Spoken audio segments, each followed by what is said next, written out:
Las Vegas, October 1993. In a city bent on erasing its past, a symbol of all that Vegas was, the Dunes Hotel and Casino is given a spectacular funeral. Captain of the Britannia, prepare broadside. Ready, aim, fire! And then a pause, as if the proud ghosts of the mob might rise up and defy the future.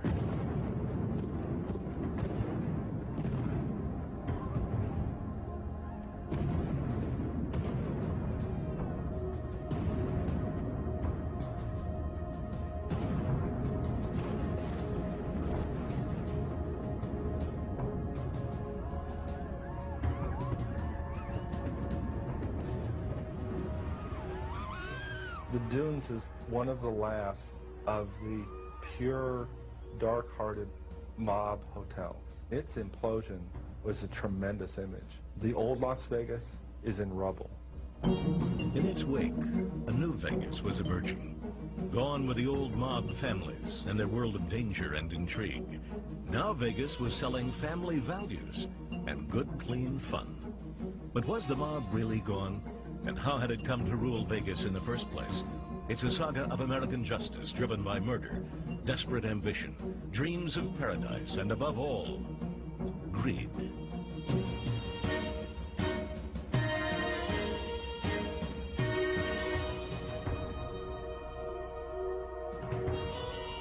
The reigning lords of the Strip would rather bury the bad old days, when the Mafia skimmed millions from casino counting rooms and hauled out the cash in stuffed suitcases.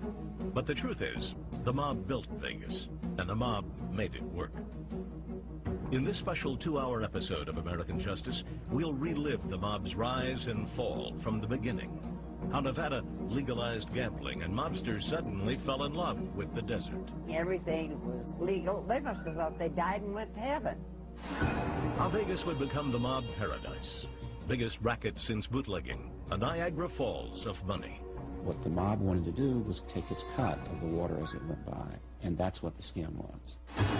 A sweet business for the mob, with no heat from local officials. Because for Vegas to succeed, the city needed mobsters. They knew more about running casinos than anyone in America. So even if they were stealing, they were still welcome. It was almost as though, hey, they deserve it, because if it wasn't for them, we'd still be a barren desert. How they held sway for decades, and then blew it. When a mob frontman tried to act as if he was really the boss, the bosses back home put the newcomer in his place. The bottom line becomes, if necessary, we'll kill you. And when the wise guys started playing by new deadly rules and leaving dead bodies in the desert, the heat was on. Now the feds were listening. Paradise would come crashing down. And as it did, the mob would take revenge on those within its ranks whom it held responsible. One major target, a Chicago hitman, whose battered corpse was discovered in an Indiana cornfield. His burial is the metaphor for the burial of the mob in Vegas.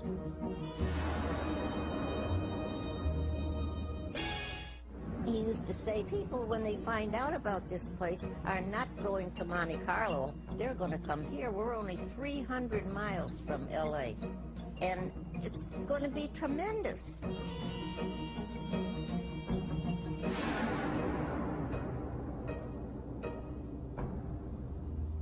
Nevada, true to its Wild West heritage, has always had great respect for gamblers.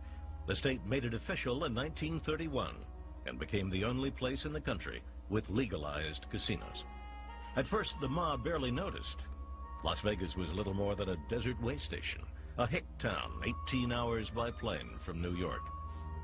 Then, in the mid-30s, construction of the colossal Hoover Dam brought the town a boom. Workers flocked to Vegas for weekend getaways and crowded into the sawdust joints. The sawdust joint had card tables, it had some slot machines, and it was only a hop, skip, and a jump from what we call Block 16. Block 16 were the bordellos. Downtown was also where the train station stopped.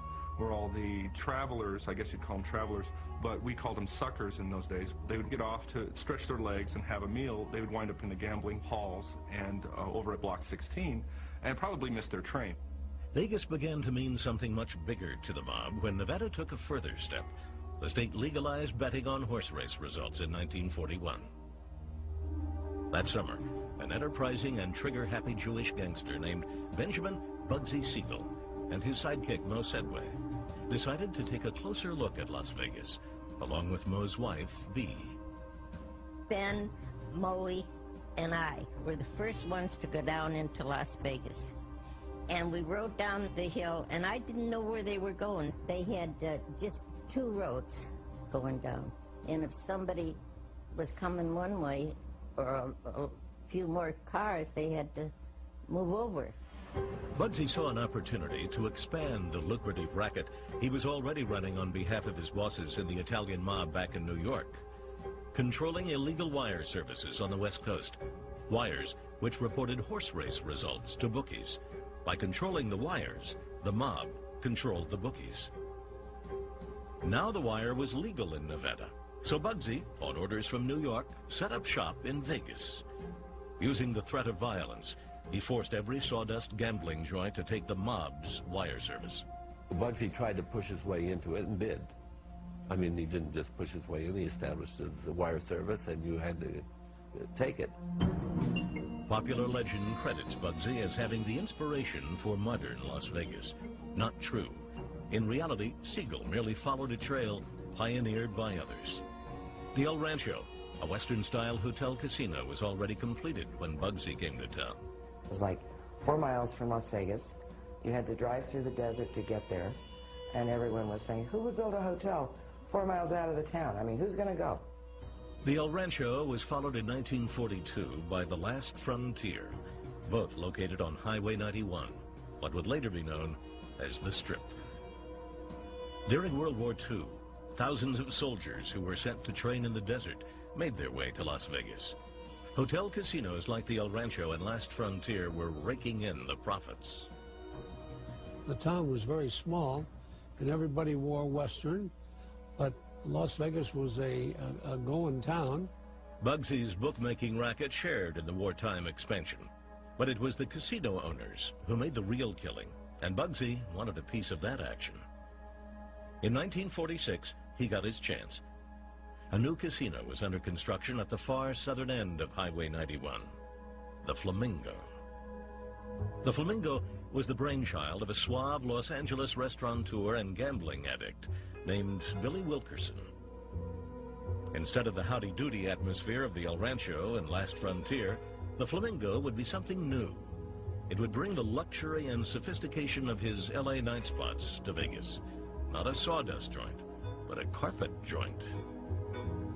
Only Wilkerson had run out of money, so Bugsy offered to invest in the failing project. Wilkerson, of course, was going to be his partner. But like most people that aren't in the mob, you don't become a partner for long. So Billy was squeezed out, and Bugsy took over the whole operation. There was a time here when people weren't quite so hypocritical. When just because a guy was a felon didn't mean he was a bad guy.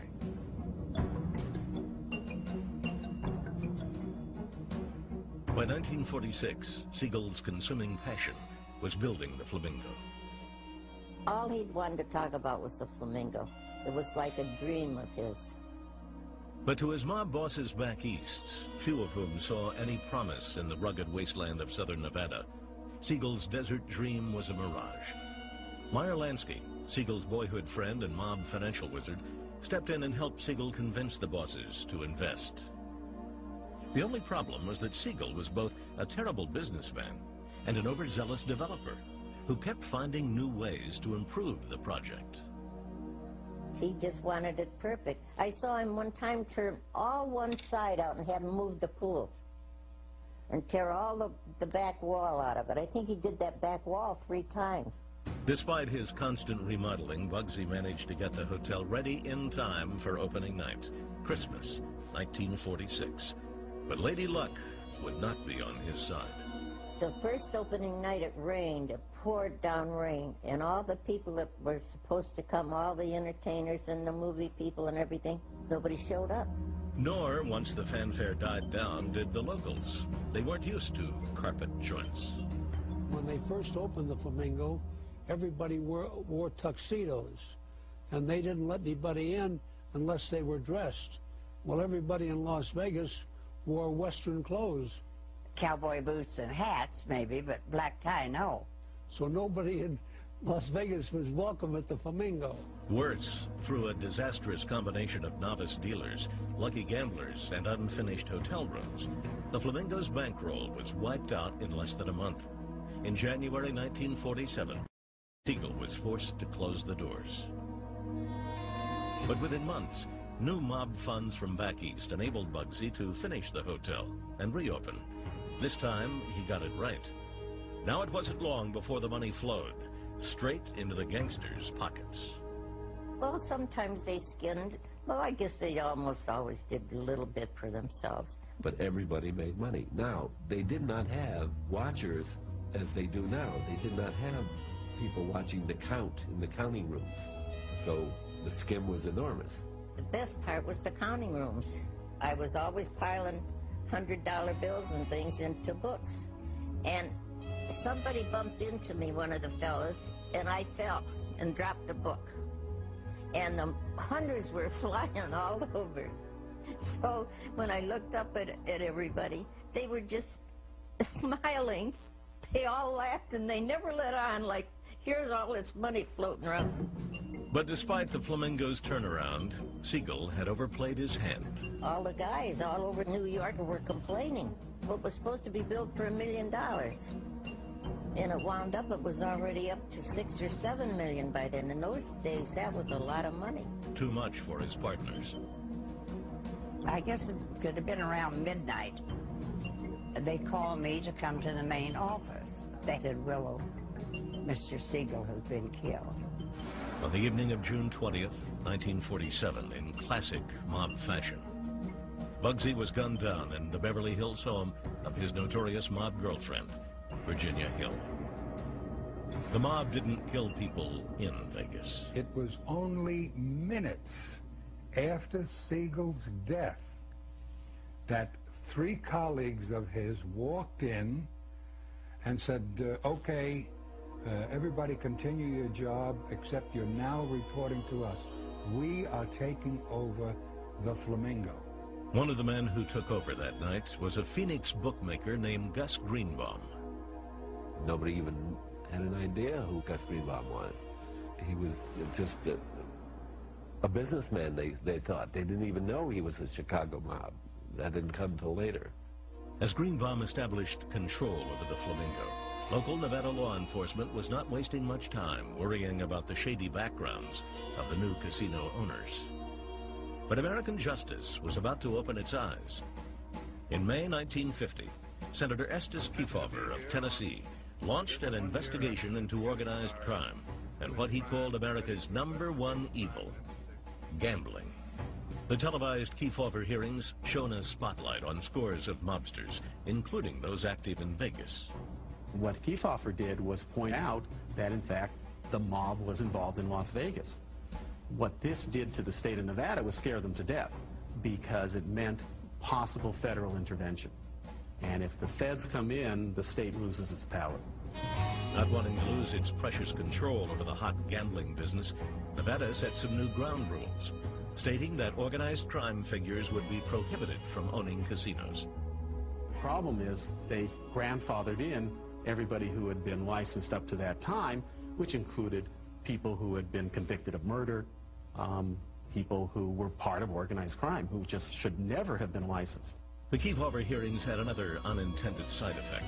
They made the Strip even more popular to criminals of every kind. After the Kefauver hearings, it was just a mass migration of racket guys, of gamblers and bookmakers, loan sharks, that sort of thing. They basically kind of did a Damon Runyon shuffle all the way across America and wound up in southern Nevada.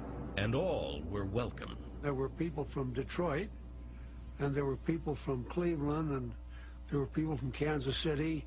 And the more hotels that would go in would have a head guy that was Mafia. They were the guys who were watching the money. And they all dressed alike. They all wore black suits, white shirts, and white ties. I mean, they weren't in disguise. We knew who they were. But that was it. They never bothered you. If you didn't get involved with them, you never knew they were there. And the mob wanted it that way. Early on, the powerful mob bosses of Chicago and the East had decreed that Vegas, unlike other areas of the country, would be an open city. What the mob said is Las Vegas is an open city. It's going to be one of those cities where we will not kill each other for control. From the residents' point of view, I imagine they were thinking, yeah, this is kind of exciting. We've got people who have this somewhat shady background, but they're not doing anything bad here. For the visitors, the gangster mystique had cachet as well. 1955 saw the Strip's greatest expansion to date, with the opening of 4 new luxury hotel casinos. The few people that found the hideaway of Las Vegas liked the idea of rubbing elbows with somebody with a dark suit and a cigar and a movie star at the next table. And with their frontier mentality, the locals cared little that the man with the dark suit and cigar might be a gangster, as long as the violence was kept out of Vegas. The mob would stick by that rule in dealing with Bugsy's successor at the Flamingo, Gus Greenbaum. Greenbaum had managed the Flamingo well, and in 1955 retired to his home in Phoenix. But his retirement wouldn't last. In March 1955, a group of Miami investors had just completed a new $10 million, 9-story hotel called the Riviera. Unfortunately, they soon ran out of money. Now a Chicago group was ready to step in, and Chicago mob boss Tony Accardo wanted a pro to run the place. So he paid a personal visit to Greenbaum in Phoenix. He said he wanted Gus to return to Vegas to salvage the Riviera. But Greenbaum refused to go back, a dangerous decision. A week later, someone sent him a message. They killed his sister-in-law to get him into the Riviera. They came in the house and put a pillow over her face and killed her, smothered her to death. And then at the end of the week, Gus called and said, I'm going to be in Las Vegas. Greenbaum was back. He ran the Riviera just as well as he had run the Flamingo. But Greenbaum was slowly succumbing to a drug addiction, and the bosses were not happy. I had no idea anything was wrong, but evidently something was going wrong with Greenbaum. He was getting older, he had bad asthma, he was hooked on heroin for his asthma. And then I heard rumors that they wanted him out, and he didn't want to go. The rumors were correct. Just as they had done with Bugsy Siegel 11 years earlier, the mob decided that Gus Greenbaum was a business liability. He'd gone down to Phoenix to spend the weekend with his wife, and during the night, somebody came in, cut his throat, he's in bed, killed him, waited for his wife to come home, hit her over the head, and then cut her throat. The casinos were being built by mobsters, people who couldn't go to legitimate financial institutions like banks. So they needed a way to get the money to build these giant resorts, and the Teamsters was their bank. I referred to it as the money store for the mob.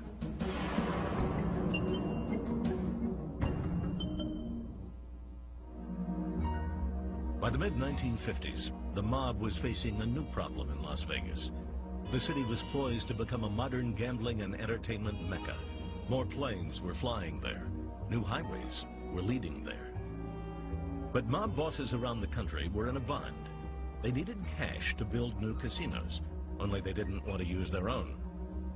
The Nevada legislature was beginning its campaign to keep mobsters and their money off the Strip, and the normal route, borrowing money from a bank, was out of the question. No bank in America was going to open a branch office in Southern Nevada and begin lending millions of dollars to these characters. So the bosses turned to a trusted ally and boss in his own right, Teamsters president Jimmy Hoffa. Through Hoffa, the mob would find the motherlode of cash it needed to finance paradise for decades to come. A complex deal which would take American justice years to unravel. Hoffa's link to the mob went back to 1949, when the ambitious union organizer met a racketeer and political fixer in Chicago named Paul Red Dorfman. Red Dorfman was from the era of Al Capone. He dated back all the way back to Al Capone. And he had mob connections. Connections which could be crucial if Hoffa were to achieve his life's ambition to become president of the Teamsters. The union leadership in each of the hundreds of locals voted for the president, so that if you control the locals, you control who the president was, and the mob controlled a whole lot of the locals. So Dorfman and Hoffa made a deal. The Chicago mob would support Hoffa if Hoffa would give a huge piece of Teamster insurance business to Dorfman's 23-year-old stepson, Alan, whose only training was as a gym teacher. In 1955, Hoffa won the presidency of the Teamsters. One of his first steps was to create the Central States Pension Fund, an ever-expanding ocean of cash, which at the time accumulated $10 million a year. A fund which gave Hoffa the chance for what he wanted most. Power, control of the pension fund, put him in a position where he wielded a great deal of power. His deal with the mob was that they would help him stay in power if he would let them use the pension funds as a bank and make investments as they wanted to, and the investments they wanted to make were in Las Vegas to build casinos. Supposedly, anyone should have been able to go before the Teamsters Pension Fund Board of Trustees in Chicago to get a loan. In reality, few people outside the mob ever got the chance. If some outsider thought he was just simply going to submit a package for a loan, and there was just no hope of loan ever being granted. The people who obtained loans had connections with the mob, and it was simple as that. And just as the mob controlled Hoffa, it also controlled many of the other important pension fund trustees. Bill Presser, he was connected with the mob in Cleveland. And then there was Roy Williams, and he was connected with the mob in Kansas City. And they would scratch each other's back. Soon the mob had what it wanted, exclusive control over an endless stream of no-risk capital to build their temples of chance. And then they would use the casinos to rake in cash out of what came in from the casinos. In 1959, a former Cleveland bootlegger turned legitimate businessman named Mo Dalitz became the first one on the Strip to benefit from the Teamsters connection. Oddly enough, the loan to Dalitz was not for a casino, but for this hospital. But was it philanthropy or a clever convenience? According to some, the hospital had a secret, more sinister purpose.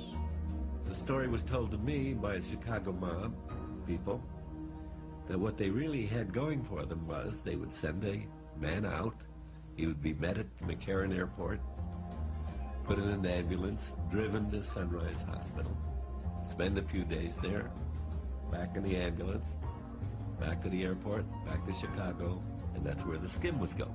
Very clever. Put bandages on a guy, who's going to check? Presumably by this point, the Nevada Gaming Control Board was checking, making sure that mobsters could no longer be licensed to own a casino, as in the days of Bugsy Siegel. So the mob, and those connected to the mob, such as Mo Dalitz, created a new type of Las Vegas citizen, the frontman. Someone who could shield those with shady pasts from the reach of the law. In 1961, Dalitz and his Cleveland mob associates used a second Teamster loan to take over the financially troubled Desert Inn, a hotel casino that had been sitting unfinished on the Strip since the late 40s and owned by a gambler named Wilbur Clark. Immediately, the Cleveland mob sensed that he was going to go under. They came out and offered him a deal he couldn't refuse. They refinanced the hotel, took it over, and he became the host of the hotel. Wilbur Clark was the glad-handing public greeter at the Desert Inn, and it was named Wilbur Clark's Desert Inn. The real owner, Mo Dalitz, did his best to stay in the background and portray himself as a Las Vegas philanthropist, a builder of hospitals. With a wave of the Vegas wand, men like Mo Dalitz, known criminals, were now transformed into the most respectable upright citizens, the American dream, gangster style. They all got into the social registry here, which they couldn't do in Cleveland. You know, the only time they get in the newspaper in Cleveland was when they would be up before a judge. But Dalitz was hardly the only one of them to receive loans. Throughout the 1960s, the pension fund river kept flowing, though of course most loans involved a kickback. I recall that loans were made to the Caesar's Palace, Circus, the Fremont, the Landmark, the Riviera, Desert Inn, and those were loans made to front men for the mob. But they had to pay. You didn't get a free ride. I mean, when you obtained a loan from the pension fund, there was invariably a kickback. Shady deals, but the mob was investing in paradise. The thing about that era is that it signaled the growth of and a maturing of the industry. We're talking about building hotels and casinos with golf courses attached, tennis courts, something that looked more like a country club than just a sawdust joint from downtown. And none of it could have happened without Jimmy Hoffa. Jimmy was a visionary, there's no question about that, and he was, in my judgment, largely responsible for Vegas being what it is today. But let's not lose sight of the fact that those loans were made to mobsters, and that was muscle that he could use. So he was killing two birds with one stone. He was making good loans and at the same time cementing his relationship with these fellas. And let's face it also that he was getting kickbacks. Hoffa was a visionary, just as Dalitz was a visionary. Whether their vision was dark is another thing. Hoffa did a tremendous disservice to truckers across America. Let's face it, he was corrupt. I mean, for all the good things that happened to Las Vegas, the downside was that the Teamsters have become notorious for a mob connection. 50 years from now, people will think the Teamsters are mobbed up and full of corruption, largely because of the influence of Hoffa, Dorfman, and those people. I mean, the level of evil there is hard to comprehend, but it was good for Las Vegas. One of my thoughts when I got there was that the mission of the FBI was to plant the American flag in the Nevada desert, because they too would have to own up to being a part of the Union.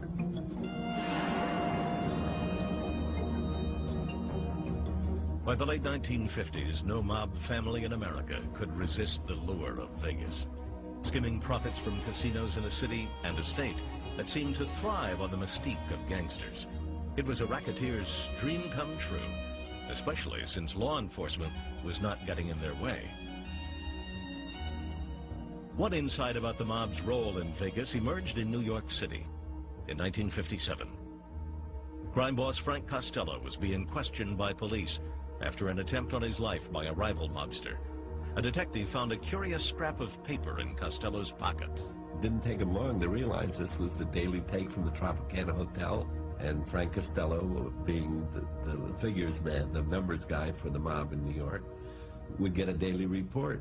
Now, why would a gangster in New York know what was going on that day in Nevada? That's just a little bit of a tip of the iceberg. It was obvious to anybody who was involved that the New York mob was skimming the Tropicana. But let me ask you, who cared? The only people who found that out was the New York City police, and they had no interest in Las Vegas. They could care less. There was no law enforcement organization who was interested investigatively in Las Vegas or whatever the mob was doing. FBI Director J. Edgar Hoover was too busy fighting communism to worry about gangsters in Las Vegas. And there certainly was no national anti-gambling legislation. So the FBI had no direct jurisdiction over it. And what they don't investigate, they just don't know anything about. And Nevada was not exactly crusading to kick out the mob. To the contrary. The state of Nevada did very, very little about the involvement. There were a lot of corrupt judges and corrupt public officials during that period of time, and as a result, they took a lot of money from the mob to remain in a situation where the mob could continue to operate free of any regulation whatsoever. Nevertheless, mob corruption in Vegas had been steadily gaining attention on Capitol Hill, and pressure was building to crack down on the state. The essence of the message was either do a better job in Nevada or the federal government will do it for you. A message that rubbed Nevada and its frontier spirit the wrong way. The state of Nevada has always fought very hard to keep the feds out, even in a regulatory manner. Partly this is the Wild West. You know, we don't want federal involvement. But even if the FBI wanted to get involved, it did not yet have the key weapon to fight the mob and its frontmen, the legal right to use electronic surveillance. So the feds were stuck. There clearly was secret ownership by the mob but the legal weapons weren't really out there that would allow the federal government to get at the secret owners of the mob-run Las Vegas casinos. In 1958, a new governor, Grant Sawyer, took over in Nevada. He made cleaning up the casinos his top priority. From now on, a new gaming commission made up of citizens would regulate the casinos and get the final say on who could own and operate them. He said to the first Nevada Gaming Commission, if there are any hoodlums here, get them out. If they are not here, keep them out. I want you to hang tough. Easier said than done. Since mobsters do not generally cooperate and tell you whether they've got secret ownership, the gaming board needed to go one step further. They created the Black Book, which says certain individuals are so bad that we won't even let them on the casino floor because perhaps they might have secret influence. The idea that the government could create a book, a list of individuals who literally were not allowed to set foot into a casino because they had bad reputations, was a bold and controversial step. You don't have to be convicted of a crime. You can be put into the book on hearsay, on evidence that would never be admissible in a court of law. It wasn't long before the Black Book was challenged by one of its first inductees, a Chicago mob enforcer, Marshal Caifano. One of those guys with a lot of notches on his belt for killing people. Very tough, very pugnacious guy. In Vegas, Caifano was a so-called outside man, the muscle needed to enforce whatever the mob's men inside the casino needed done. Furious that the state could exclude him from casinos without notice, Caifano fought the Black Book all the way to the U.S. Supreme Court and lost. The United States Supreme Court says, in effect, gambling is a privilege. It's not a right, and if they see it fit to this privileged industry to bar people from entering casinos, they have a right to do it. The Black Book would soon be tested again. This time, the right to rub shoulders with a gangster named in the Black Book and still keep a casino license would be tested by none other than Frank Sinatra. Sinatra was making headlines as a singer, entertainer, and as a wild man. I mean, he was breaking windows, he was getting in fights with casino bosses. This guy was the character. Sinatra also owned a casino lodge in Reno called the Cal Neva. In the summer of 1963, Chicago mob boss Sam Giancana was subpoenaed to testify before a federal grand jury. But Giancana was nowhere to be found. It appeared that he had slipped out of town and was quietly relaxing in a bungalow at Sinatra's casino lodge. The board immediately went into action, demanding that Frank Sinatra, if he was catering to Sam Giancana, stop, and that he inform them what was going on. Sinatra's response? A foul-mouthed phone call to the chairman of the Nevada Gaming Control Board. Talk that the chairman later put into written form, and at the top it says obscene, obscene, so anyone who might be easily offended would not read the memo. Grant Sawyer made a very strong statement that if Frank Sinatra desires to test the might of the state of Nevada, then let him do so. In the end, Frank Sinatra surrendered his license. That was not the end of the story. Sometime later, President Kennedy, who at one point was a close friend of Frank Sinatra, came to the state of Nevada, and he said something like, "Grant, what are you doing to my good friend, Frank Sinatra?" And Governor Sawyer said, "Mr. President, I hope you will take care of national affairs and allow us to take care of the state of Nevada." But President Kennedy's brother Robert, who had become Attorney General in 1961, was not impressed with Nevada's Black Book. He wanted an all-out battle against organized crime, a battle he'd begun in the late 50s, when he took on Jimmy Hoffa in the U.S. Senate. Kennedy was chief counsel to a committee investigating corruption in the Teamsters Union and infiltration by communists. Would you allow, as a Teamster official, a man who was a communist, who was elected by the membership? We don't have any communists in our Teamsters. Just a moment, please, that I know of. When Robert Kennedy became in as Attorney General, he turned to the FBI and said, "Tell me what's going on." And in fact, their files were largely empty. Based on his knowledge of what the FBI should know, that he'd learned working for McClellan, he insisted that there be an organized crime program, and Hoover got off his duff and went out and created one. Now the FBI had its marching orders. When Bobby Kennedy became the Attorney General of the United States, we had 5 agents in Chicago working on organized crime. As soon as he became the Attorney General, we had 70 agents working on organized crime in Chicago. And a big part of our investigation was the Chicago mob's influence and infiltration in Las Vegas. So the feds initiated a new investigation called VEGMON, short for Vegas Money. The FBI then went out and put illegal electronic devices in the Fremont, in the Sands, to find what was going on, who owned and what was happening to it. And they established the existence of the scam using electronic surveillance. There was a woman by the name of Ida Devine who took the skim. They were taking all the skim from the different hotels that were mobbed up, taking it to the Fremont, giving it in a suitcase to Ida Devine. She took a train to wherever the hidden points were held. Mostly she would come into Chicago, she'd be picked up, taken to the Ambassador East Hotel under our surveillance, go to the famous pump room, have dinner, deliver the suitcase to the Chicago mob, and the next morning take a train to Miami, to Meyer-Lansky, to Cleveland, to New York, to Hot Springs. We followed her all over the country. The only problem, the surveillance was illegal. And in an odd twist of fate, the Department of Justice was not the only arm of the government suspicious about what was happening in the casinos. The IRS had been running its own undercover investigation of possible income tax evasion by the mob casino owners. The Internal Revenue Service was conducting a parallel investigation based on actual observation of the drop at the tables, that is, the money being dropped. And they brought a skimming case against a number of the casinos, which was truly a threat to some of the owners. But the FBI had made the mistake of using casino employees to staff its own surveillance, employees who were loyal to their bosses and ratted on the FBI. When the owners found out they were being bugged, they threatened the federal government with a lawsuit for invasion of privacy.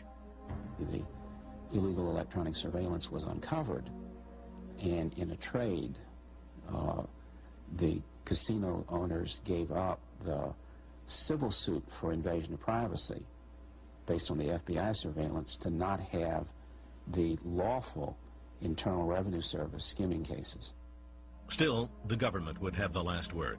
In 1967, a scathing 2-part expose appeared in Life magazine, detailing the mob's activities in Vegas and around the country, as reported by investigative journalist Sandy Smith.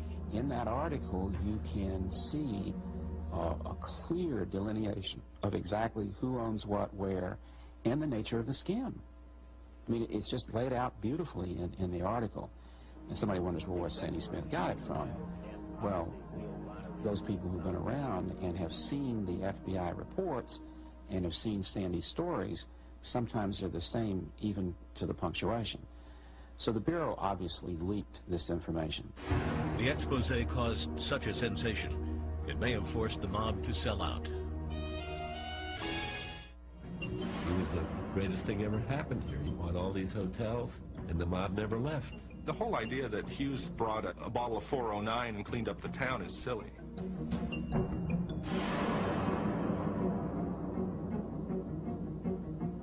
Late one November evening in 1966, a mysterious, shrouded figure slipped off a private train and into the desert night of Las Vegas.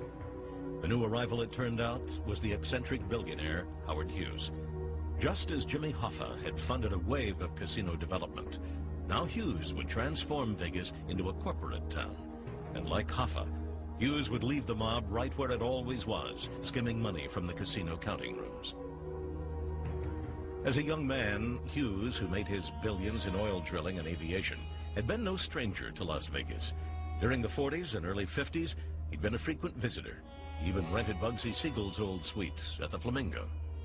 Hughes saw great potential in Vegas and bought up large tracts of land. He had plans in the back of his head, and I heard him tell us this, that he wanted to build a city here, not just Las Vegas. His idea of what a city should be like. But at the time, Vegas was a passing fancy for Hughes. By the late 1950s, the aging billionaire had retreated into a life of utter seclusion, one in which only his select Mormon bodyguards were allowed to see him. And only this man, Robert Mayhew, the man who had never met his boss in person, was running the Hughes corporate empire. They communicated by phone and letter only. He wanted me to embark on a program with his full cooperation, whereby when I spoke, the world would know that I'm speaking on behalf of Howard Hughes. Then, in 1966, Hughes decided to leave his longtime base of operations in Los Angeles and move temporarily to Las Vegas. He rented the top floor of the Desert Inn. But when Hughes was still there weeks later, owner Mo Dalitz grew worried. Hughes had never set foot in the casino, and the top floor was in demand by real gamblers, high rollers. And management wanted him out, O-U-T. And I'd tell him that, and I'd say, Howard, what do you want me to tell them? He'd say, tell them to go to hell. 6 months went by. Still, Hughes would not leave. Finally, in March 1967, Mayhew made a fateful offhand comment. And I suggested jokingly that if you wanted to have a place to sleep, you better buy the hotel. And that's precisely what he did. Hughes bought the Desert Inn from the former Cleveland gangster Mo Dalitz. Then, with loads of money from his recent $546 million sale of Trans World Airlines, he went on a spending spree. Casinos were at the top of his list.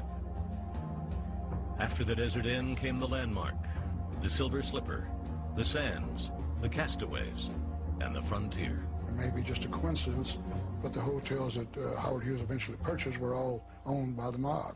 For its part, the mob had good reason to sell. It was that year that the Life magazine article detailing the intelligence gathered in the Vegmont operation hit the newsstands. Now the heat was on. The mob bosses, threatened with the exposure of their frontmen, their skimming racket, and worst of all, their hidden ownership of the casinos, were anxious to sell. The respectable Hughes was the right buyer at the right moment. Nevada officials, anxious to paint an image of Vegas as something other than a mob town, were happy to see a new player getting into the casino act. He was a focal point when it came to people who knew the name, respected the name Howard Hughes. He's in Las Vegas, he's buying hotels. It must be cleaned up and it must be prosperous. The Hughes people did their part to create a new aura of law-abiding management. They hired ex-FBI agents to do the security for these hotels. Now you had security in the parking lots. You had security everywhere you went. And so the story went around, well, gee, now we're honest. We're a corporate town. But even though Hughes bought the hotels, he did not clean house. The mob, which was happy to sell the hotels, maintained its secret control over the real action, the casinos and their river of cash. Some of the operators, some of the floor personnel and the key personnel who were so-called mob people, they were still on the casino floor when Hughes took over. The same people were here the day he left that were here the day before he got here. And that's how it works here. Yet for American justice to prove that that's how it worked, law enforcement would have to somehow follow a trail of evidence from the counting rooms back to the mob bosses themselves.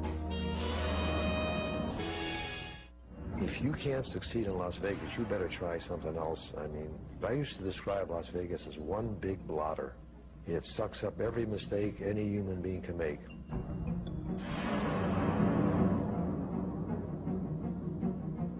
A roll of the dice, a well-played hand. It can make anyone piles of money, part skill, part luck. That would also describe the way law enforcement won its most significant battle with the mob in Las Vegas. The luck was in catching gangsters talking about the skim and making the kinds of mistakes that even Las Vegas could not blot out. The skill was in using the tools of American justice to nail the mob bosses who controlled the racket. By the late 1960s, Las Vegas was busy reinventing itself in the image of its favorite billionaire, Howard Hughes. Big companies like MGM and Hilton had figured Hughes was onto something. They said, well, Howard Hughes is doing it. It must be a good idea to do it. But the original investors, in particular the mob families of the Midwest, were still making their money the old-fashioned way. They stole it. In 1968, a professional gambler named Frank Lefty Rosenthal arrived in town. Lefty Rosenthal was sent out to Las Vegas by the Chicago mob to be Mr. Inside, or in other words, to be the Chicago mob's ultimate authority for the skim and for anything else that happened inside the casinos. Lefty would rise to the pinnacle of all that Vegas had to offer. Casino manager, married to a beautiful showgirl, hosting a celebrity TV program, and swimming in cash. Then, as the feds were closing in on the skimming racket, Lefty would barely escape from Vegas alive. Years later, his story became the basis for the book and the movie, Casino. As a Jewish kid from the tough northwest side of Chicago, Lefty honed his gambling skills in the bleachers of Wrigley Field. In Wrigley Field, there were a group of gamblers, per se, suckers, and then there were the professionals, the non-suckers. I was the sucker. Suckers, as Frank learned the hard way, were the ones who didn't bother to study the odds, who took the wrong side in a bet on whether the next batter would hit a stand-up double. And they sent me home COD. And I'm sure you know what that means. But Frank got wise, so wise that knowing the odds and betting on them became his first profession and his ticket to success. I developed a following as being someone that had some knowledge or success or was lucky, and when that happens, you become someone that people would like to see. One of them was a young man destined for a notorious career as a hitman in the Chicago mob, Anthony Spilotro. I just met Tony somewhat by accident at a very, very young age. I can't recall specifically the age that we met, and we just seemed to click. Tony was fascinated by the gambling and my ability to predict an outcome of a sporting event. Soon, so was American justice. In 1960, Chicago police arrested Lefty for illegal bookmaking. He avoided jail but was classified as a known gambler. In 1961, he headed south. I did move to Miami for two reasons. We use the word heat, known gambler, and number two, I didn't like the Chicago weather. But in Miami, the heat would catch Lefty again. He was charged with attempting to bribe a North Carolina college basketball player to fix a game. He pleaded no contest, a charge that would stay on his record and haunt him for years to come. Under the gun, both in Miami and Chicago, there was only one other place for the professional gambler to go: Vegas. Rosenthal claims the move had nothing to do with the Chicago mob. I moved to Las Vegas because it was legal, it was accessible, and you must understand that in order to be successful in this industry, this being gambling professionally, you've got to be right there. But American justice was one step ahead of him. Before Lefty's arrival, the Chicago Crime Commission sent his rap sheet to the local sheriff, Ralph Lamb, alerting him of Rosenthal's record and reputed mob associations. I just barely got my luggage into the room and I was under arrest, literally, and told to get on that first plane back to Chicago. And then I was reminded that Las Vegas deals in frontier justice, and they reminded me of all the holes in the desert, that I want to become a hole in the desert. Certainly I did not. The sheriff had nothing to hold Lefty for, and Lefty was not scared easily, so he stayed in Vegas. He soon took a job at the blackjack tables in the Stardust, a hotel casino later revealed to be under the jurisdiction of the Chicago mob. Lefty married a topless dancer and casino hustler named Jerry McGee. Then, in 1971, Lefty was reunited with his boyhood friend, Chicago hitman Tony Spilotro. By now, the FBI, energized by new laws that allowed evidence from electronic surveillance to be used in court, was keeping much closer tabs on known gangsters like Spilotro. Spilotro was sent out by the Chicago mob to be their enforcer, what I call their Mr. Outside, to enforce the edicts of Lefty Rosenthal, who was their Mr. Inside. I've heard he's coming there on my behalf or to represent somebody other than the owners, to look out for Frank, which was just totally untrue. Tony came there strictly because Tony recognized, saw the freedom, he saw what I had accomplished, and he wanted to get away from Chicago. of people in the mob, and they called him the Ant because he killed 10 times as many people as anybody else. He worked 10 times harder.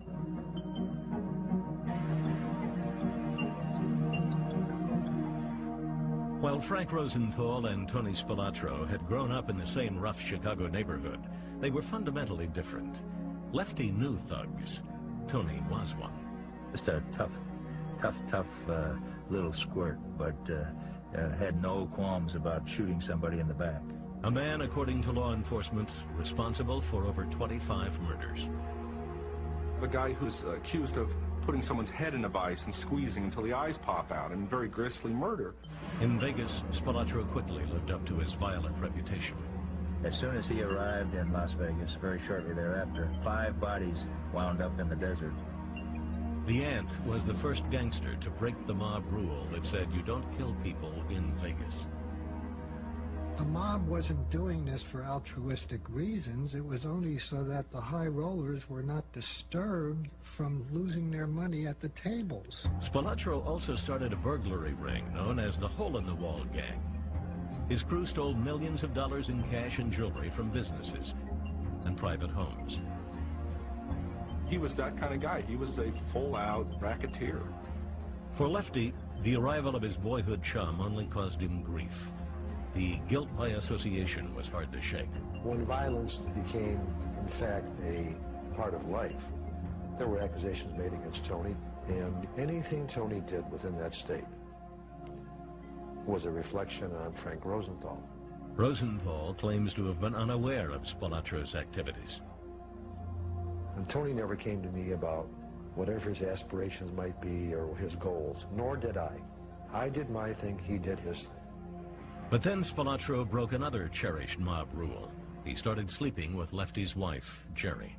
There was the situation that became a reality about the affair, which is a very difficult subject to talk about. 2 friends at the height of their powers on the Strip, but their lives were spinning out of control. Slowly but surely, the same thing was about to start happening to the mob. And Lefty would watch it all come crashing down, right at the Stardust. He owns the casino, but he doesn't control the casino, and he is ordered to stay upstairs. And he doesn't have much choice.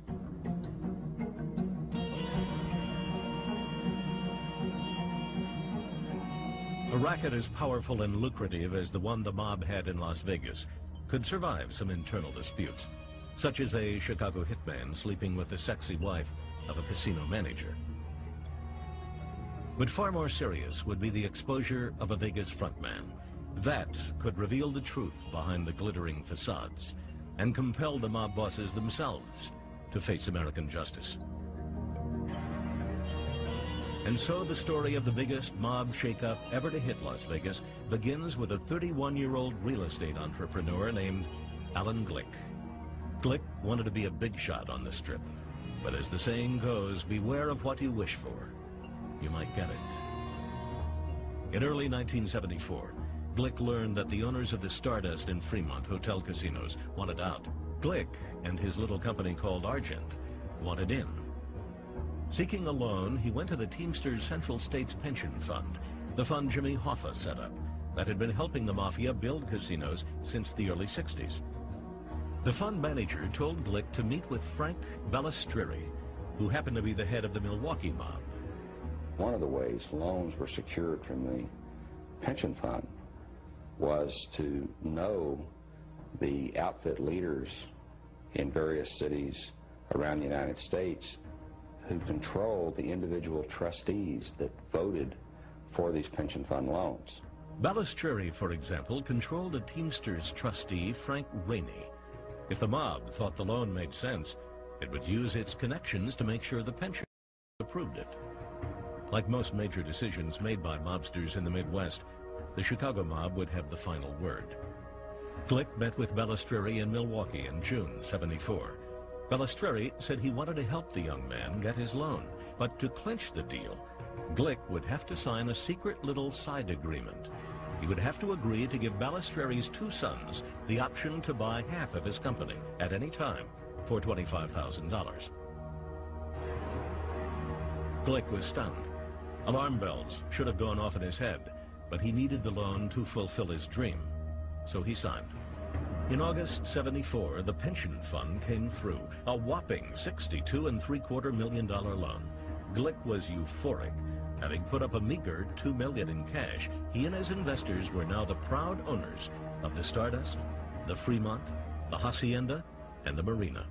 Glick, now just 32, was suddenly one of the biggest casino owners in Las Vegas, an heir apparent to Howard Hughes, who had left Vegas 4 years earlier. The euphoria did not last long. In September, Glick got a call from Balistreri.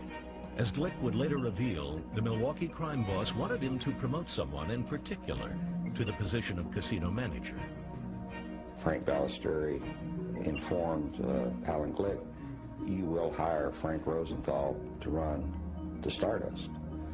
It was very clear to Alan Glick that this was not a request, it was a demand.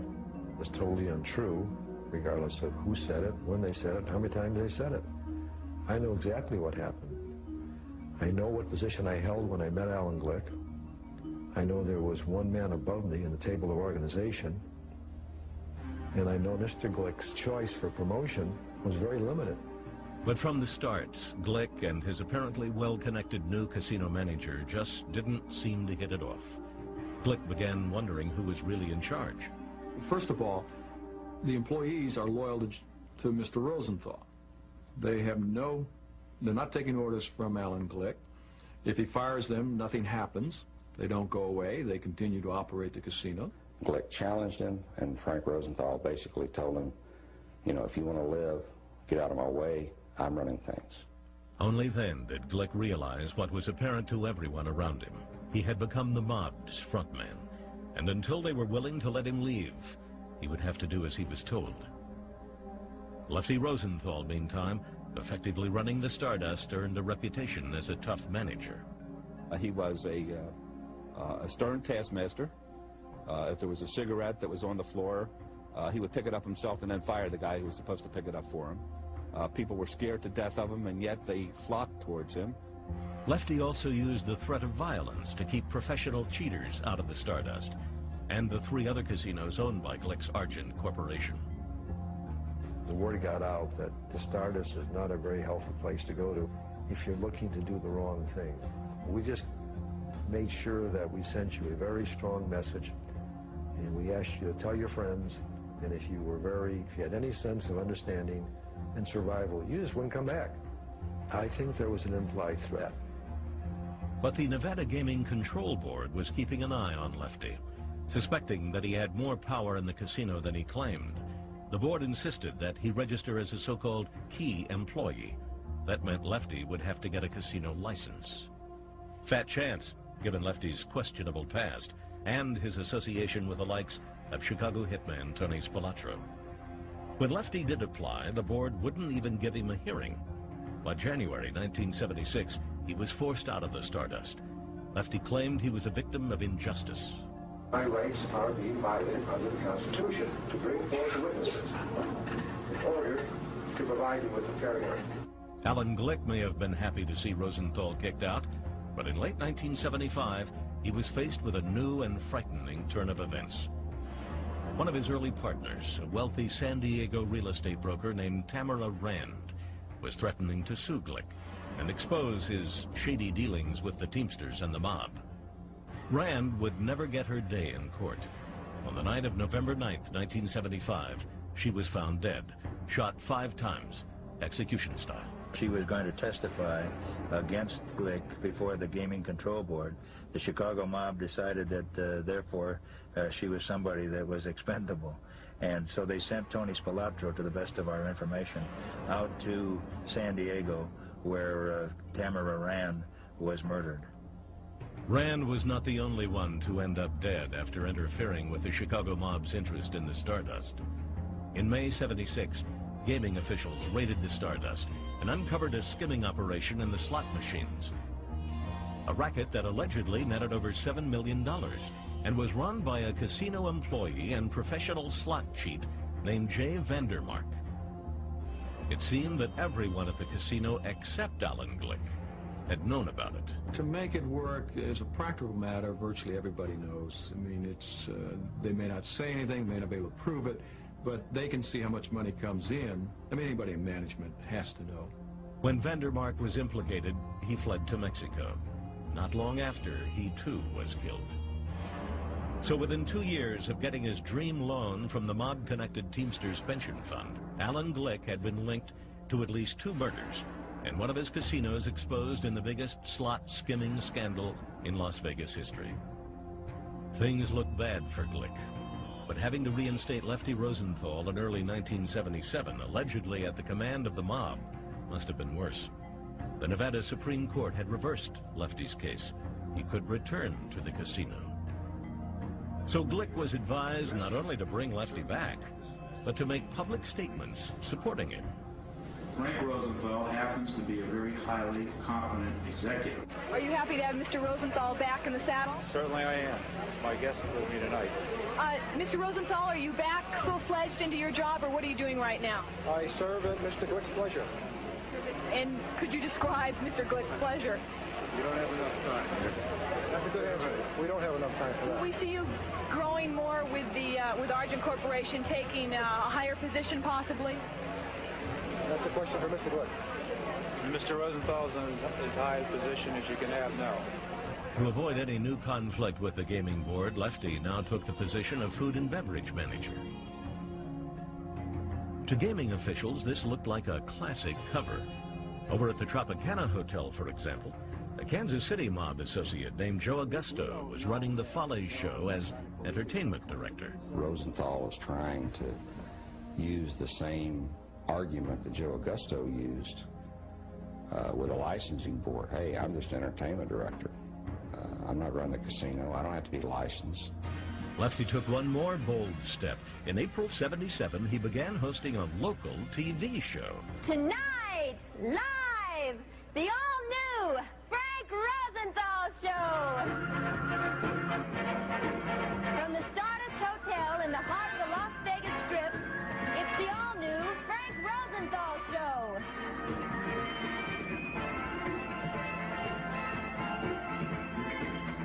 I did not initiate that. I was asked would I be willing, through their publicity department, to accept the show designed around Frank Rosenthal. That was strictly an attempt by the corporation to try to, for lack of a better word, clean me up. When he had his TV show here, even though people said it's the worst show in the history of the world, everybody stopped what they were doing every Saturday night. If you were out on the Strip, they stopped, they turned on a TV set. But the gaming board wasn't fooled, and under pressure to knock heads after the slot skim scandal, they went after Lefty again. This time with shotguns. And were determined to exit me for any capacity, dishwasher, busboy, you name it. Now Lefty was fighting everyone, including the state of Nevada. And like his old buddy Tony Spilatro, drawing far too much attention to the Stardust. Mob guys are satisfied if they get X number of dollars that month. They don't care how they got it, except they want them to do it in a way that's not going to bring unnecessary heat from the Nevada gaming people. And that was the heart of the problem with Rosenthal causing all the extra attention from the gaming authorities. It was potentially interfering with the ability of the mob, the outfit guys, to function, to get their money that they want. Also becoming a nuisance to the mob, frontman Alan Glick, who refused to be the kind of quiet, obedient decoy the bosses needed. There was trouble in the mob paradise, and it was about to burst wide open. The casino is the easiest thing in the world to skim. There are so many ways that money can go out the door that the whole notion of being caught is kind of absurd, but they blew it out of a sense of greed.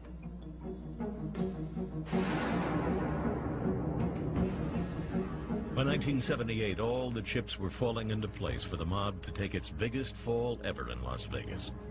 There was internal strife with frontman Alan Glick. Lefty Rosenthal was losing his all-too-public battle with Nevada gaming authorities.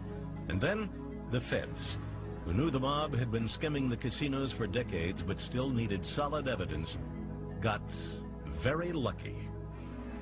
Not in Vegas, but in Kansas City, where the FBI was busy investigating a series of gangland murders. One of the places they had bugged was this restaurant, a known mob hangout. On the evening of June 2nd, 1978, they heard a cryptic conversation, clearly unrelated to any murder. Picked up conversations about Genius, Lefty, Teamsters, $22 million, $18 million. The FBI agents heard the men saying that someone named Genius had been ordered to get out to make a public announcement that he was leaving. Then something very illuminating happened in Las Vegas. Within a week or 10 days, there was a public announcement by Alan Glick that he was selling the casinos. The mob had forced Glick to sell out, and the feds had it all on tape. At that point, our investigative efforts intensified and shifted gears from looking for evidence of a murder conspiracy to trying to document that the mob controlled the Teamsters Union and used that control and manipulation to gain an inroad into the casinos in Las Vegas. Operation Strawman was underway, the most extensive FBI wiretap investigation to date. Bugs went into payphones, hotels, homes, even a lawyer's office. The timing was perfect. Mobsters in Kansas City and throughout the Midwest were talking about Las Vegas. At the time all this occurred, there was some inner turmoil among the organized crime groups and their concern about how Alan Glick was or was not following their directions, how Frank Rosenthal was or was not doing what he should be doing at the Argent casinos. Gangsters were captured on tape talking in great detail about how they skimmed money from Vegas casinos. And for the first time, references to the bosses in Chicago who had final say over the skim. The single most revealing conversation took place on November 26th at the Kansas City home of Josephine Marlowe, sister-in-law of a local gangster. It places the key people in a single room, and there isn't any question what they're talking about. I mean, this is to, how can we loot the casinos? And they're pretty open about it. On the tape, a mob skim expert named Carl Thomas, who worked at the Tropicana, is explaining to the mob's man inside the hotel, Joe Augusto, about the best way to skim. You go in as a slot. It's always been the best. Right. Up until the scam in Argent, everybody was making some money. Sure. Now with that scam, again, the heat come down and put a new regulation.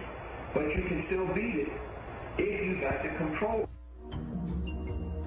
At the Marlowe meeting, the Kansas City mobsters were handling a sensitive internal problem at the Tropicana, a hotel casino in which they had the largest stake. They suspected that some of their people in Vegas, whose job it was to steal the skim money from the casino, were keeping some for themselves. The mob called it leakage.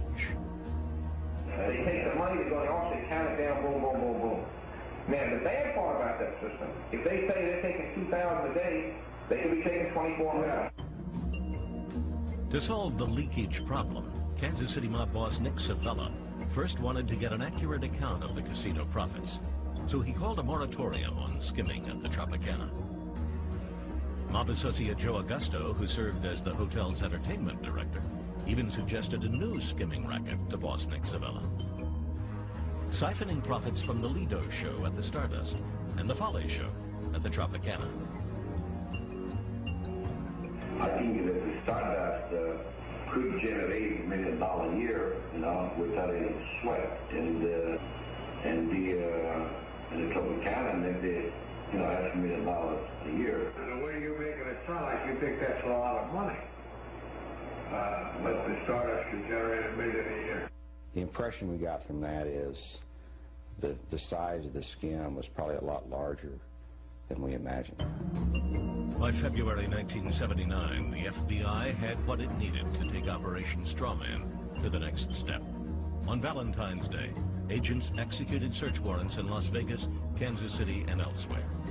During a search at the home of Kansas City mob accountant Carl DeLuna, the feds found their next pot of gold. He was the keeper of the funds. He kept such meticulous records. Most business concerns would be happy if their employees kept such good records. DeLuna used code names to record who got the skim money and what hotel casinos the skim was from. There was a record of monthly payoffs made to former Teamsters president, Roy Williams. DeLuna also kept notes on meetings he and boss Nick Savella had with leading Chicago mob figures, including boss Jackie Cerrone, hitman Tony Spolatro, and the mob's key man at the Teamsters pension fund, Alan Dorfman. Rarely do mobsters do the FBI's work for it so thoroughly. It told a very beautiful story. It told a very accurate story. Now came the long, hard work of telling that story to juries. An 8-year marathon of American justice, run by lead prosecutor David Helfrey. At its climax in the fall of 1985, the shadowy men who controlled the skim at the Stardust Casino, men like Chicago bosses Joey Aiuppa, Jackie Cerrone, as well as Milwaukee boss Frank Balistreri, would stand trial. Clearly missing from the list of defendants, Frank Lefty Rosenthal, even though his name did appear on the skimming notes kept by mob accountant Carl DeLuna. While there was occasional mention of Frank Rosenthal, it wasn't specific as to any particular act, and collectively the attorneys felt there was insufficient evidence. American justice spared Lefty. He would never have to testify under oath about what happened to him in Las Vegas, and whether he really did wield his power in the casinos through the Chicago mob. Others were not so lucky.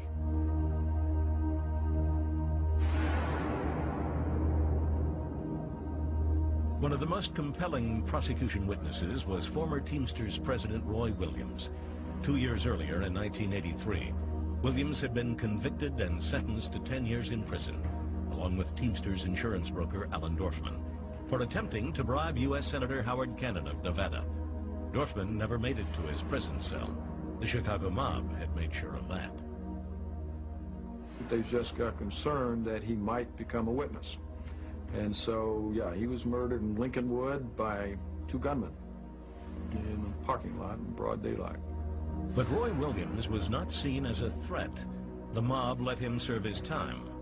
Now, 2 years later, aging and ill, he decided to rat on the mob in hopes of reducing his sentence. Williams testified that as a trustee of the Teamsters Central States Pension Fund, he had voted in favor of the nearly $63 million loan to Alan Glick's Argent Corporation to purchase the Stardust and other casinos, and that for doing so, he had received payments of $1,500 a month from Kansas City boss Nick Savella. Here's a fellow who ties the union, the mob, and Las Vegas skimming in one person, and a person who can't really be effectively doubted. One, there's too much evidence. I mean, we got DeLuna's notes, and so he embodies it all, and all of this crushing evidence surrounding it makes it impossible to disbelieve him. But the most damning testimony of all would come from the front man himself. Early on, the feds had concluded that Alan Glick was more victim than perpetrator. He was not charged with any crime. When he took the stand in November 1985, he told his story of life as a mob frontman. According to Glick, almost from the start, his relationship with Lefty Rosenthal was a problem. That he had tried to fire Lefty until one day in the Stardust coffee shop, Lefty set him straight. When he wanted Rosenthal out, he was told in no uncertain terms that he didn't control the casino. Glick testified that Lefty threatened his life, warning, quote, "If you interfere with any of the casino operations or try to undermine anything I want to do here, you will never leave this corporation alive." Alan Glick should be a screenwriter or a director or go to Universal Studios. It never took place. But according to Glick, it got worse. He testified that in March 1975, he received a call from Rosenthal demanding an immediate meeting in Kansas City. Glick protested, but was convinced to get on the company plane. He was met at the airport by Lefty Rosenthal and mob accountant Carl DeLuna. They took him to a nearby hotel and led him into a room. Glick was literally put in a straight-back chair, dark all around him, light focusing on Alan Glick, and that's how he met Nick Savella. During the meeting, Nick Savella made it very clear to Alan Glick that he had no use for him. He didn't like him, and if it was totally up to him, he might not be walking out of the room alive. And he was told what would happen if he continued to resist Frank Rosenthal. Alan Glick has a very, very strong imagination, wonderful fantasy, and it sounds good. But it never, ever took place. I never pushed Alan Glick anywhere other than upward. The only thing I did for Alan Glick was increase the profits and the bottom line. That's a matter of record. Glick told the court that finally, in April 1978, he was summoned to a meeting in the Las Vegas office of defense attorney Oscar Goodman, and that when he arrived, Rosenthal was there, and Carl DeLuna was seated with his legs up on the lawyer's desk. DeLuna informed Glick that he and his partners were finally sick of him, and that it was their desire that he sell out. Then DeLuna read off the names and ages of Glick's young children. Alan Glick, based on that threat, did exactly what he was told within the time period he was told. With Glick's testimony, the government had made its case. The defense had little of substance to offer. But not all the justice was being meted out in the courtroom. The mob failed in their job. They permitted the only, and certainly the most extensive, penetration by the government of this whole operation that had ever occurred to date.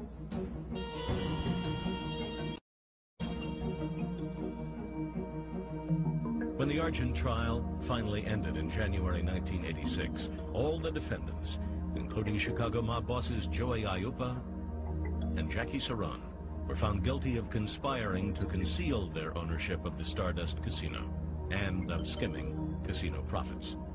Prison terms ranged from 16 to 28.5 years.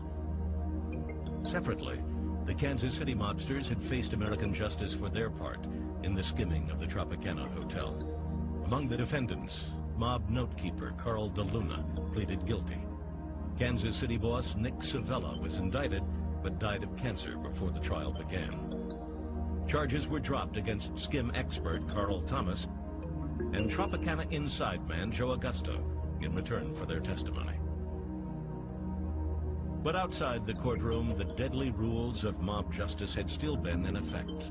On the evening of October 4th, 1982, after a quiet dinner at a Las Vegas restaurant, Frank Rosenthal got into his Cadillac. As he turned the key in the ignition, he saw flames. I don't have a total memory. You don't really remember everything that took place. I was on my way home and I heard the kaboom, and I looked over and there's this car on fire. I remember escaping.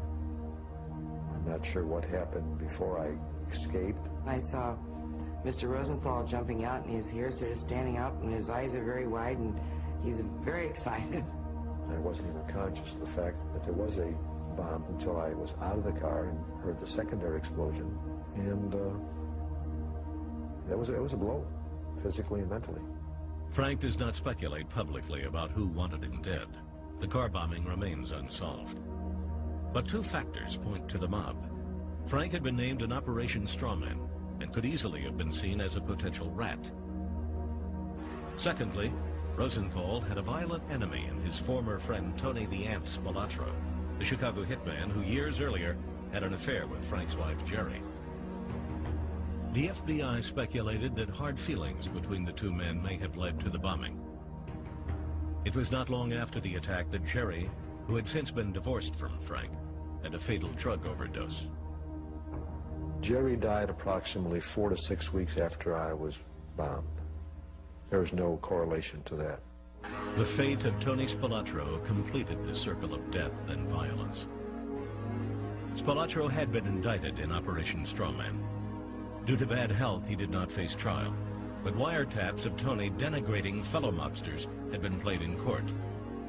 Then, in 1985, Spilotro faced charges for the vicious murder of a government witness whose head Tony had allegedly crushed in a vise. The Chicago mob had seen and heard enough from Tony the Ant. In June '86, he and his brother Michael, who was also awaiting trial for extorting prostitutes, were driven to an Indiana cornfield, 4 miles from a farm owned by former Chicago boss Joey Aiuppa, who was now in prison. In the cornfield, Tony and Michael Spilotro were stripped, tortured, and beaten viciously, then dumped in a hole. 9 days later, their bodies were discovered by a farmer working the field. The coroner could not decide how they were killed. But except for the fact that they were suffocated either from the blood that they swallowed, from the beating that they took in their face, or suffocated because they were buried alive in a shallow grave in northern Indiana. After the Argent trial, frontman Alan Glick's motto could have been "Living well is the best revenge."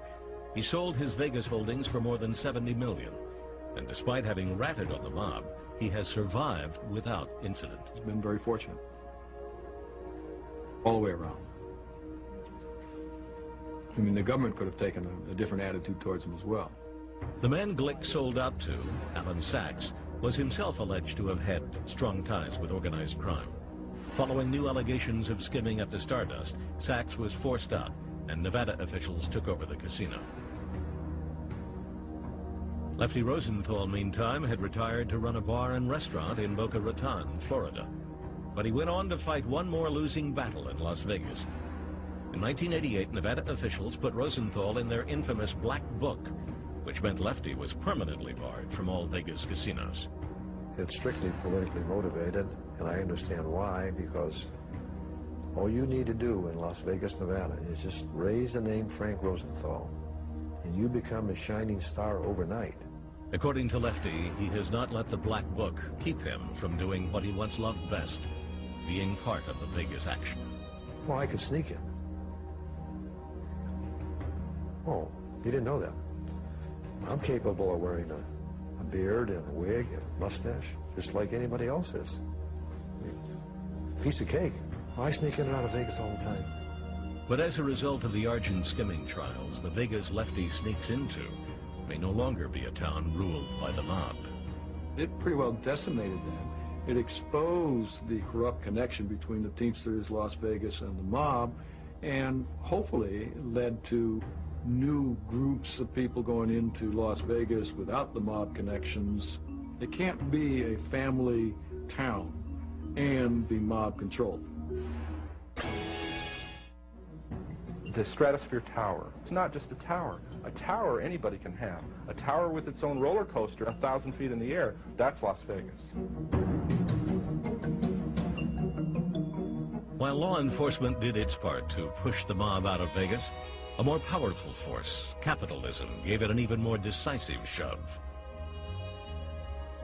In the years following Operation Strawman, which exposed the mob's hidden control of Las Vegas casinos, a new power emerged on the Strip, the power of Wall Street. By then, Vegas had lost its monopoly as the country's gambling mecca. In 1976, New Jersey had legalized casino gambling in the resurrected seaside resort of Atlantic City. The governor sent a clear message to the mob. Keep your filthy hands out of Atlantic City. Keep the hell out of our state. New Jersey set up tough regulations to back up that message and keep organized crime out of the casinos. As soon as you have New Jersey gambling, Nevada has to be careful not to approve anybody that New Jersey rejects. Vegas was also forced to compete for customers. To meet the challenge in the 1980s, a new generation of corporate investors emerged in Las Vegas, true heirs to the legacy of Howard Hughes. Men like Steve Wynn, who opened the first of a new wave of family-oriented resort casinos, the Mirage, in 1989. Out front, a volcano that erupts every 15 minutes.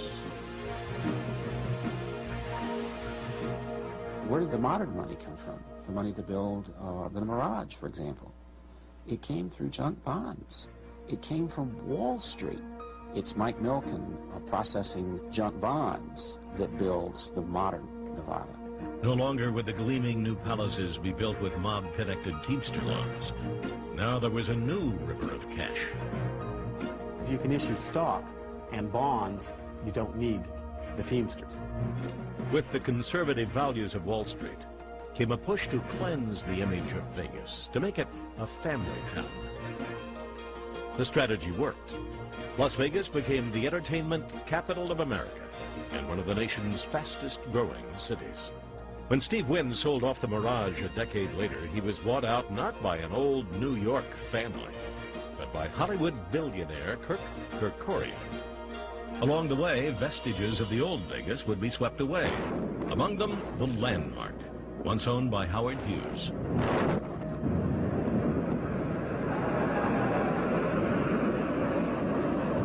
We tear history down regularly, and there's a reason for that. Because you have certain people who want to forget it, who want you to forget where we come from. Those who had built Vegas, including former bootlegger and entrepreneur Mo Dalitz, also seemed eager to erase their mob-connected past as well. What do you say to those allegations of organized crime ties? This interview was not supposed to touch on personalities or personal things. So I must ask you to forgive me for not answering you. But in a town built on a mythology of sin and forbidden fantasy, could the Vegas of family theme parks really be the key to the future? Many people went to Las Vegas precisely because there was this ambience of mob control. They wanted to be near it but not touch it. If what you do is make Las Vegas just another corporate Disneyland, you will leave that mob ambience. Now, that surely will destroy the old Las Vegas. By the mid-90s, Las Vegas seemed to be returning to at least some semblance of its former self. The casinos want high rollers much more than they want 7-year-olds. And the convention authority, their advertising motto is Las Vegas 24 hours. That doesn't suggest kiddies. They don't want to eliminate the dark mystery. You know, Las Vegas is a town built on that darkness. And it's a celebration of vice. The last thing the average person who comes to Las Vegas wants is Chuck E. Cheese. They don't want to have a place full of children. Las Vegas voters have also seemed ambivalent about the aura the mob brought to their town. In 1999, defense attorney Oscar Goodman, a man dubbed the mouthpiece for the mob, for defending men like Tony Spilatro and Lefty Rosenthal, was elected mayor. But by all accounts, Goodman's former clients have little to do with today's Las Vegas of larger-than-life theme parks, art museums, and Broadway-style shows. To my knowledge, there is no mob that exists in Las Vegas as we sit here this moment. If there is, no one ever told Frank. The best thing that can be said that it's inconclusive in some areas. I mean, they're in restaurant ownership and in things like that. Inside the casino, things are a lot more sophisticated. You wouldn't expect to see a dinosaur roam the earth today. And that's kind of what the old guys are.